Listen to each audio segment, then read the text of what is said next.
In Daes Demar, every move is a gamble. One wrong step can lead to downfall. The game is played with words, gestures, and subtle hints. It requires a deep understanding of politics, diplomacy, and cunning. It's a contest of wit, where every word and action is a carefully crafted move. But what are the stakes? In Daes Demar, victory means prestige, wealth, and influence. Those that come out on top will shape the course of history, while those who fail will fade into obscurity or worse. To survive in this treacherous game, one must master the art of manipulation, seek out alliances, and exploit the weaknesses of your opponents. And remember, trust is a rare commodity in Daes Demar. Always stay one step ahead.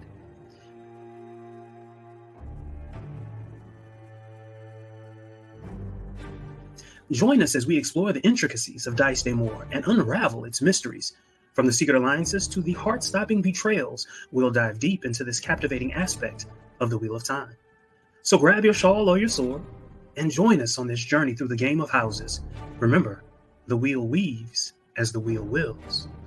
But in Daes Demar, only the strongest survive. Thanks for watching as we unveiled the mysteries of Daes Demar, a deep dive into the Wheel of Time. Don't forget to subscribe to our channel for more exciting content. Until next time, may your moves be strategic and your alliances true.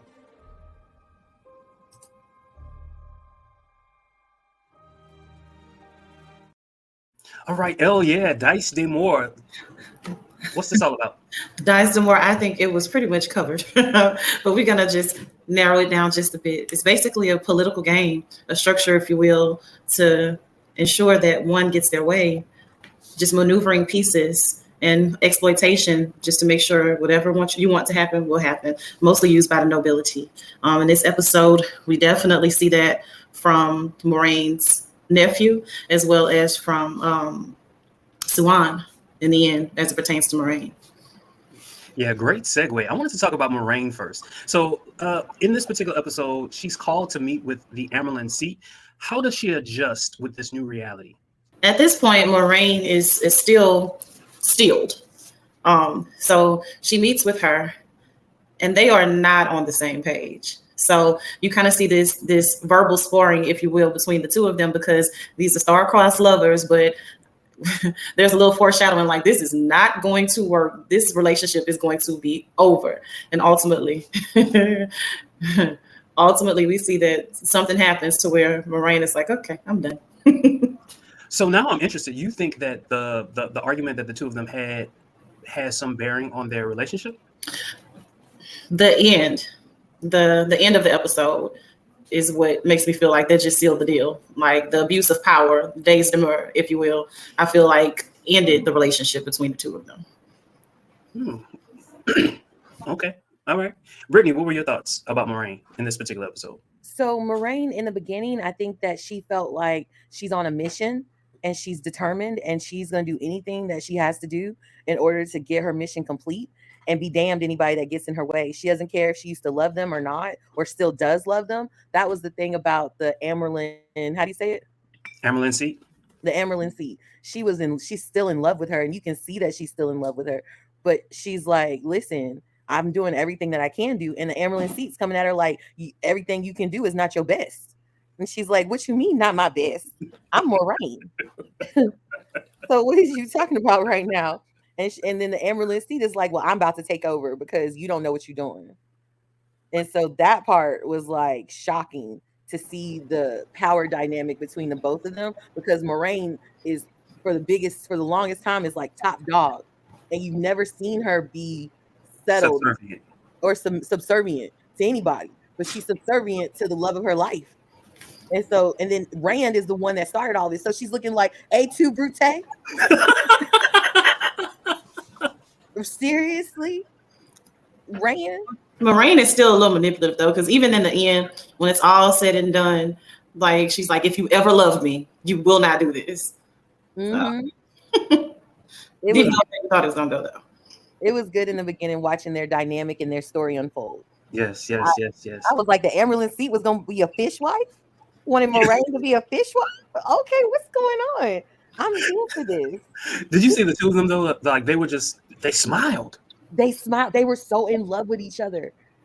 Like in love. She's giggling, telling her how she gonna meet her absent-minded father, and her sister's kind of like Sister. that too.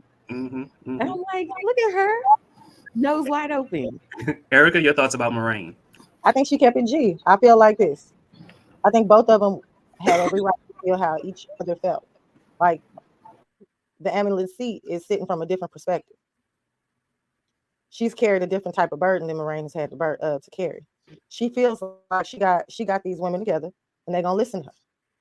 Moraine's on the other side, still playing the political game, and she doesn't see how it seems like she just doesn't take direction. She's just doing whatever she wants. But I just think that Moraine takes her duty that she pledged that day and when that woman died in their arms more serious, and she has been the one on the front lines and found him.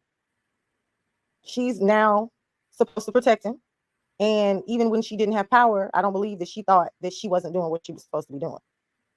And because they have power, I think there's a certain amount of arrogance that the Amelin seat has about the situation. We're guarded in here. We have this together. He doesn't know how to channel. Like, I mean, it's a real privileged seat to be taken when you ain't been on the front lines and you haven't been face to face with the power, Moraine's been up against. She hasn't had to do the heavy lifting. Question. And I think, okay. No. Please continue your thought. I think that their love is the same as it was when they were girls, but there are boundaries. And when she became, I think my understanding for what I watched was you took a different position on this journey when you became the Amelin seat, and I took a different position when I went looking for him. But we never, and especially since we were both there, we were both in love when this happened, and we both committed our lives to these journeys. All because my journey looked different from yours don't mean I'm not doing the will of what's supposed to be done. And I think both of them feel passionately that way. But I feel like when the queen mother flexed her muscle, as she should have, because Moraine was not listening, as she should have, Moraine kept it G. You do that, it ain't coming back from that though. Right? We both powerful witches now. Let's not say we did, and she did what she did. And she probably has never used her authority on Moraine before. So it was one of those, oh wow. Opening moments. Yeah, it's one of those, oh, you're willing to do anything. When we're supposed to be partners in this, we come up with a different way, but we don't do this. That's why I think she really thought she could go anyway and not listen to her, because she knew, she felt like she was fulfilling her part of the journey. Like, you're not listening, I'm gonna do it anyway. And as lovers, there's just this boundary that keeps you from taking things too far, but homegirl took it far. I have a follow-up question, Erica. You said something that you felt like their love was the same as it was when they were girls. Do you think that's even possible to have the same kind of love with everything that's transpired? Just looking at it a little different. I'm just curious, like with the power dynamics, with all the politics, with all the other players that have came in, all the things that have happened. Is it realistic? I guess to do what you think is right. Like, me loving you don't mean I have to let you control me. Well, no. I agree with you. I'm just saying I agree with that. But is their love the same? You know what I'm saying? So, yeah. Not saying that the love. I'm sorry. I think so, because she's been getting away with murder this entire time because they're still close. Moraine should have been sat her ass down somewhere the way the other Aes Sedai been watching. The other Aes Sedai like, shit, they together. I would have been one of the ones that think these hoes better go back and bump uglies. I mean, just do it in my face. Why don't you? You don't put this bitch on punishment, never. Y'all ready to tie me to the castle and make sure I can't go nowhere. Moraine take punishment, please. Somebody bumping ugly. That's all I'm saying. So hold up, I have a question. So earlier, when the Amelin Seat confronted Moraine was just like, "Hey, we had two different jobs. One of your jobs was to prepare the White Tower for, what it is that we planned. Do you really think that the Reds have your back right now?" Basically, She was saying the Reds don't have your back. She's been playing from a different side, so she know they don't have her back. No. So who was right in that moment? Was it Moraine or was it the Amelin Seat? Moraine. In what? In that moment when the two of them were arguing, who was right? Was Moraine right or was the Amelin Seat right? What was the question that they were arguing? They both were right. I do agree with you that both were right.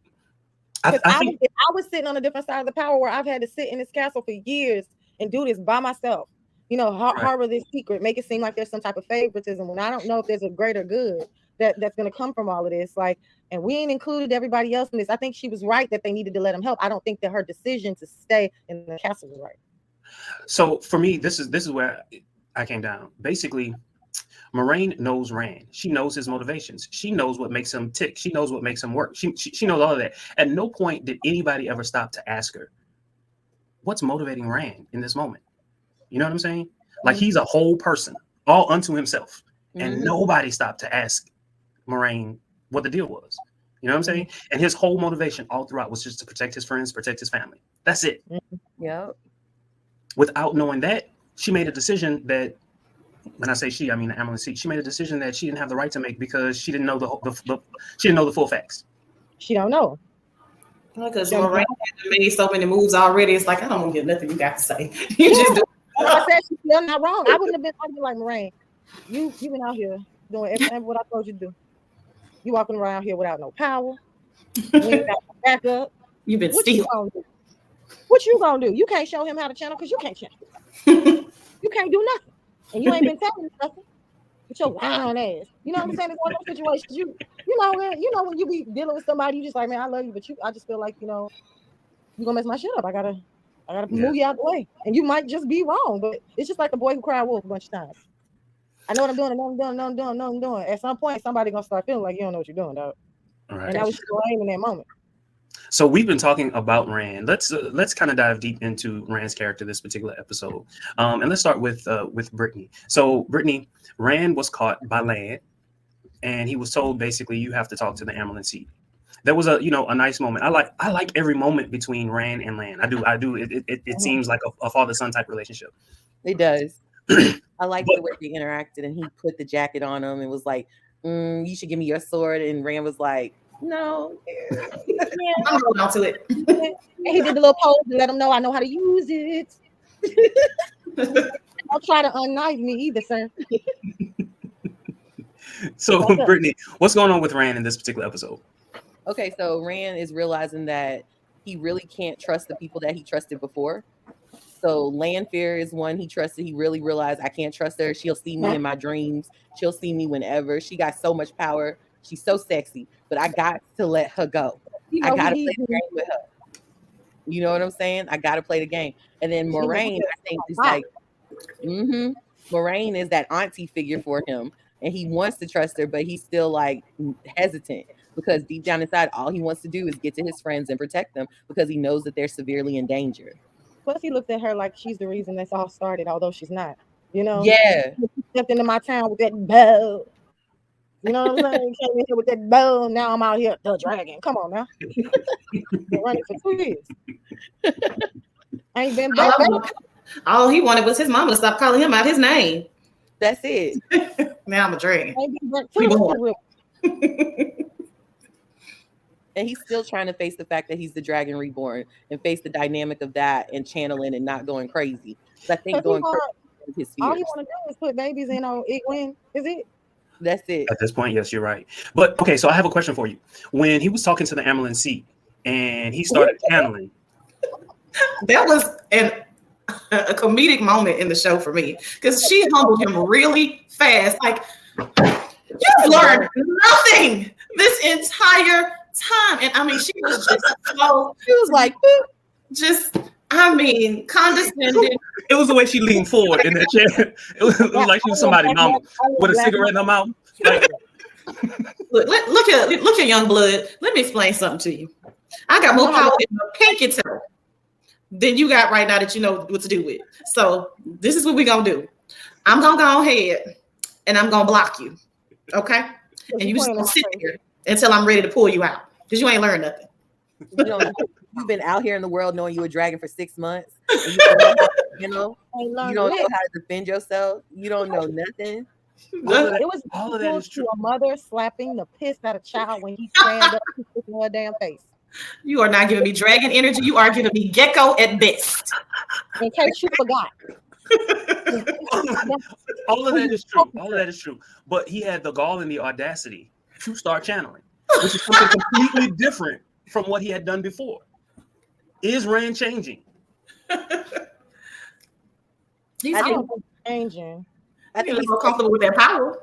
I think that when he feels he has to, when he feels like somebody's trying to intimidate him, he'll drop his little testosterone, so his gonads. Gonads. His gonads. He'll let them shit bounce off the Yeah. floor. She helped him pick them back A little up. 6 inches. She helped him pick them back up. Fuck it. She showed it. She helped him put those stinks right on in. She, But till he couldn't feel them no more. I don't think he's changing. I just think he's starting to feel like everybody think they're gonna threaten me. Well, changing in the sense of evolving as a character. I think his character is evolving because at first, he's scared of the power. I'll just tiptoe. Then now you're doing all that. Okay. He wasn't scared of it when he was in there with the man he set free on accident. So he stumbled into it. He did stumble into it. All right, let's talk about. Okay, episode 7 was Egwene's episode, y'all. What happened with Egwene? Let's start with you, Erica. This episode? What happened with Egwene? She put that shit on. Explain. She put that thing on that woman's neck. I loved it. It seemed like she just got real calm and accepted the fact that she was going to be full of rage. And I was like, girl, I feel you. And the way that I forgot what it was called. What was the person with the arm bracelet? Dom. Is it the Saldon or the? Yeah, the Saldon. The Saldon. The way she kept flexing on Egwene, I loved in that moment when she was cleaning Egwene, and she thought every time she thinks she was gonna bond with Egwene after beating Egwene, because I felt that deep in my soul. You ain't gonna whoop my ass and think shit's sweet. It ain't probably ever gonna be sweet. You. And then you gonna do it on a regular basis, not just once or twice. You do this shit consistent. Oh, okay. And then think you gonna have a sweet moment and clean me. And what she said? I feel like she got a little sexual tension with Egwene, the way that she acted. She said, "Renna," and she did this. I will kill you. Because it's like Egwene has these beautiful, like aside from the makeup or whatever they use on them, these beautiful dark eyes, right? And they're so cool. Such a baby face. Yes, but when she looked her square in that shit and said, "Hey, Renna," it was real disrespectful. Like she put that shit on. Like, I just wanted her to use a couple of sentence enhancers and be like, I did. I wanted her to get real stereotypical black with her. I did. I ain't gonna lie. Because she pissed her off so perfectly. I love it. Oxymoron. Pissed her off perfectly. She exhausts no effort. And then she cut her hair. Oh, that's the next episode. That's the next episode. Oh, because in this one, Egwene, like after she was like, "I'm gonna kill you," she went back and she started braiding her hair up like, "I'm still Aes Sedai." Whatever they call them in Two Rivers. Yeah, it had something to do with that. They all had that. Every woman grows their hair long. That long braid. Like, so it was more sentimental than anything. You would cut her braid. Are you crazy? So I just, as a woman, how would you feel if somebody cut your hair without being asked? Violated. I will kill you. Renna. You added so much. I had rage for her. I wanted to channel. That's a character that changed over time. Now speak to that, Brittany. Egwene was changing. Remember how meek and mild she was, and how she always needed Nynaeve. How do you say her name? Nynaeve. Always needed Nynaeve, and now she like, listen, I'm in here by myself. I got to figure out how to give this woman a cup of water, and I want to kill her. And this bowl in her right now.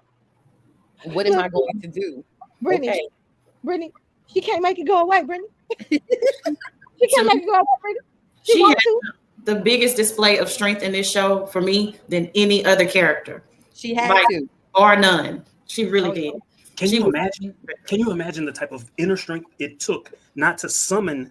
If you tell somebody, "I will kill you," not to summon the thought of killing someone. But you tripped me out because she kept saying, anything you think against me, that thing's gonna hurt you.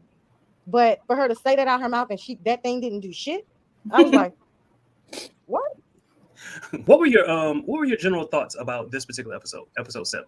I love how powerful Egwene was whenever she channeled. First off, what's that thing they put in their mouth, y'all? I don't like that shit. Like a dog. It really treats It's like a muzzle. You know, they did that with slaves too. Mhm. Like real actual slaves. They put things in their mouths. Yeah, that's why I didn't like it. I was like, see, no. I don't When I like saw- it. Oh, And why it got to be the brown people that are treating them like slaves? Why is it that part of the country? That bothered me too. You know what I'm saying? But I like the fact that she finally is getting to see how powerful she really is in this episode, because she knew she was powerful when she burnt that tree, like 2 episodes ago. But now she's seeing how military her power is and how she really can be. She's really that bitch. And the Aes Sedai kept telling her, "You're powerful. You're very powerful. We can see it and we can feel it in Bubble. Get out of my room. We can see it and feel it in you." But then to make that big wave go off, that wave of power, all the way so the town could feel it. Shoo. So let's talk about that for a second. So yeah, go ahead. Whenever you're connected in the way in which the Damani are, between the Soldam and the Damani, what actually happens is all of your power is unleashed. So Egwene actually has access to all of her power. Most Aes Sedai will wait the rest of their life to reach the maximum potential of their power, but Egwene now has access to it right now today. And she's so young. The thing is, I think that what are they called? The Salon? Sedai? Sedai? I thought she was gonna say salami. Soldam. Anyway, the Soldam. The thing about them, though, to me is I think that they were able to pull something out of her through clearly rage. Like they used a method that could tap into her power in a way that she probably would never achieved if she'd continued learning through the Aes Sedai. I think they just that trauma she went through. But isn't that life? Yes. And tethered to another person. And you ain't somebody. You know, when you too nice, you know how Egwene is too nice? Too nice is gone. Now she a damn warrior. She was so humble in that house, in the tower, I'm just gonna develop and I'm gonna fetch water and be a little, maid for everybody, and I'm cool, just humble. She a dog now, savage. But you thought how she looked at Rand when I can't talk about it. No. And you know what else I love? What's the name of the tree guy? The guy that's singing the trees. Loyal. Ogier. Loyal. Ogier. I like how he's ride or die for Egwene. He like, we not leaving Egwene. What is wrong with y'all? I also like how he let them know that she was powerful. And you ain't got to worry about that one. That was strong. But he was talking about inner strength. He's like, you have to be strong not to kill yourself trying to kill that woman who leashed you. So in this particular episode, we saw a number of different Aes Sedai come to the rescue of Moraine and Rand. I wanted to start with Elia. Elia, what's happening here? So I may be an episode back, and I feel like I am, but I'm going to say it anyway. You saw one of the Aes Sedai actually lose her life to kind of help everything unfold. And then you have, I can never remember this woman's name, but Varen, yes. She's one of the Aes Sedai, one of the elders, kind of, if you will, that knows how to maneuver so well. And she's very stealth about how she gets things done. So I love how she's kind of like a double agent and she's working to help them. So I thought that was really cool in this episode from her in particular. People who really fool with Moraine. Yeah. And that's one thing that Land was good at. He knew who was really down for her. Like Alana, the green Aja with the 2 waters. With the 2 men. Oh, it's Ivy. Like Shiva. Build them and they will come. The promiscuous Priscilla. I like her.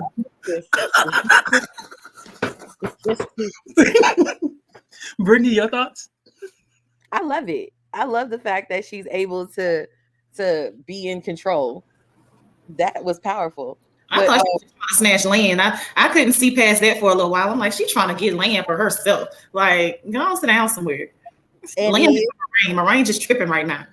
I like So how- I Moraine. I was wondering how they got together so quickly, though. Who you talking about? The Aes Sedai all came when the ambulance seat called them, like, "Oh, y'all need to come. It's time to come. Let's go." Well, she only brought 14. She only brought 14, and that was a group of Aes Sedai that came with her. Oh, okay. Kyrian. Okay. Yeah. Now I didn't like how the red lady went to the house and was Ooh. like, "Okay, it's time. The Leave Dark me Lord alone. said it's time." So break that scene down for us, Brittany. So that was so wild how she walked in the house and was basically like, "Excuse your mother. She needs to roll out. Me and you need to talk." And he listened. And I was like, "You are such a little bitch. What is wrong with you?" But okay, that's what we're doing right now. And she's like, "Listen, Moraine got to go tonight. I don't care how you do it. I don't care that that's your TT. She need to go tonight.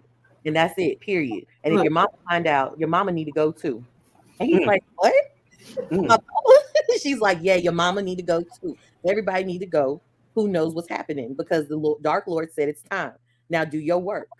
And we were wondering in the previous episodes how he got his money, how they got so far in the Dark Lord. Mm. He committed to the Dark Lord. But yeah, what really happened in the end?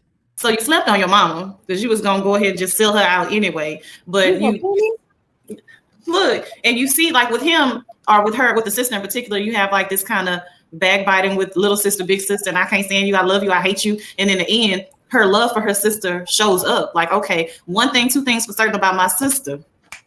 Okay, she may be all the way. right, but she knows right from wrong. And sometimes it's harder to do what's right. So I'm going ahead and lock you up and good day. Catch 22. You got your head. Oh, everybody, bye. And you know, she was like, she wanted to give her son a chance. You know, that's as a mother, I could only imagine how difficult that must have been for her. You know, it's like, dang, you too? I can't trust you. And he's sitting here like, "Mama, I was about to be king, Mama. I'm gonna be king. Let Moraine go. Come on now." Kill me though. If you was gonna kill, that would have did it for me. You was gonna kill me? Ooh. Not before I get you first, baby. It was a scandal, and I love to see it unfold that way. Like, okay, this is not gonna go how you thought it's gonna go, son. It was beautiful. It was almost like, son, you've been shielded. I know this game. I wrote the bylaws. Did you not check chapter 8?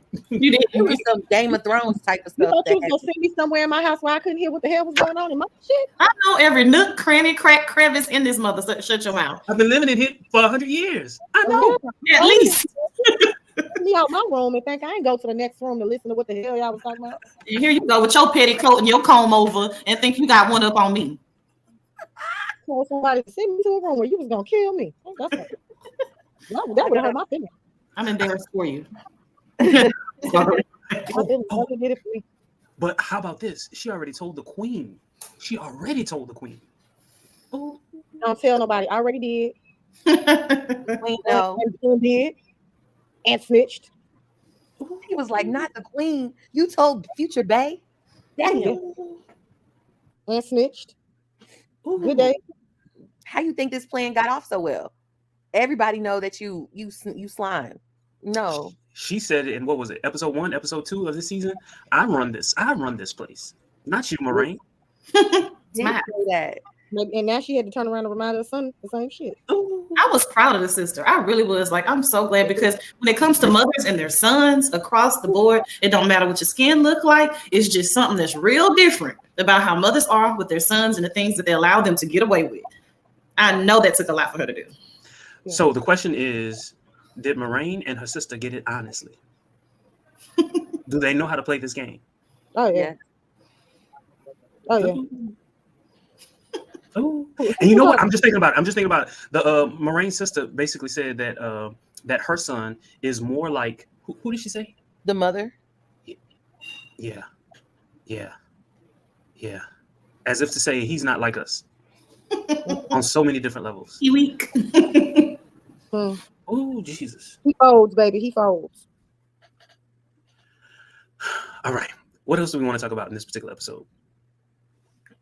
Any other characters of interest? Lanfear is like grew to be my fave. Why is that? I love her outfit. She's a great villain. She's an amazing villain. The fashion is given too. I am loving the fashion. I love it when they go into the dream world and she is very all black, dominatrix, hair slicked back, got the snake earring on. She had a beautiful Freddy Krueger, ain't she? Yes, I love it. And she's like, "Oh, babe, you need me to come get you out?" Boom, got it. Ain't the word. What had me laughing was 3,000 years later. I said, girl, you did this before. Yeah. And again, and again, and again. I heard. She make me not feel so bad for making all the mistakes. 3,000 years. And still in love. Still in love after 3,000 years. How Like is this 3,000 possible? years later, and I'm over here busting in and out of jail again. Love after lockup and stuff. Girl, good. Said that I ain't gonna be thinking. So let me ask this question. What makes her a good villain? Why do you love her? Why do we love her so much? She's charismatic. Oh my God. The power that she wields. You can't kill her. She gonna come back. And she gonna be a bad bitch when she do it too. And she's so sure of herself. I mean, look, won't break a nail, won't bat a lash, and will drop you right there. Thanks for the hearts. And then she listens to Rand, even though she doesn't want to. She listens to him because he's like, "Listen, I need Moraine." And Lanfear's like, "You don't need that bitch. You got me. I can't. I don't die, nigga. You need Not me." only that, I told you I'm here for you. Okay. I need to get back. Y'all bullshit. You don't need me. So you want to know who I think? All right. So I have a theory. I am probably dead wrong, but I have a theory. I have a theory that Lanfear was not originally. All of these people are being reborn, right? So Right. originally, what's his name? Ishamael. I believe Ishamael was the original Matt. He knows Matt's character a little too well. Oh. I also believe that That was Lanfear. nice. Okay. And I also believe that Lanfear is Egwene. yes. Because I don't think that Rand is going to end up with Egwene. I think he's going to end up with Elaine. Ooh. That's why I think. I don't know this as fact. Ooh, I see why. I also think that the show is in the future and not in the past. It is technology. Mm-hmm. They thought we were all about technology, and I was like, 3,000 from 3,000 years ago, and it looked like they had flying cars. They did. I was like, what the hell? I was like, this is mixing up my brain. Just my thoughts. I don't know. What are you thinking based on what I've said?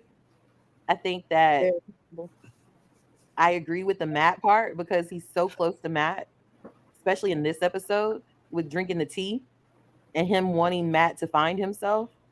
But he's trying to bring Matt to the dark side. And out of all the characters, he wanted the wolf guy. What's his name? Perrin. He wanted Perrin, but he couldn't get to Perrin, but he got to Matt. But the way that he reacts to Matt is like he's trying to get Matt to be under his wing, like a mentor-mentee relationship. And I'm like, why are you so invested? You Ishmael, you the Dark Lord, ain't he? Ain't he the Dark Lord? Like, why are you so? No, he's not. He's just one of their minions. Yeah. You are so invested in this. Why? So that makes sense. Just a thought. I am probably wrong. Look, listen, for those of you who have read the books, let me know if I'm wrong. Put it in the comments. We'll talk about it. Anything else we want to talk about with this particular episode? We're good? All right, y'all. Don't forget to kiss the subscribe button, click on the like button, share us on all your social media, nibble on the notification button, and make love to our senses in the comments. Until next time, y'all have a great